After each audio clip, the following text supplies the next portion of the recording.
Uning so'nggi so'zlari: "Dada, yurakni ezadigan fojia." 16 dekabr kuni Moskva viloyatidagi maktabda dahshatli voqea yuz berdi. 15 yoshli o'smir odamlarga hujum qildi. Natijada 4-sinf o'quvchisi 10 yoshli Qobiljon Aliyev, Tojikiston fuqarosi halok bo'ldi.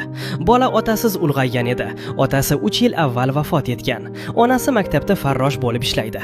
Qobiljonning egizak akasi bor. Bir necha kundan keyin oilasi uni vatanga jo'natishni rejalashtirgan edi. Hujjatlarning muddati tugab borayotgan edi. Tojikiston TV bayonotiga ko'ra, ushbu voqea milliy adovat asosidagi jinoyat sifatida ko'rilmoqda.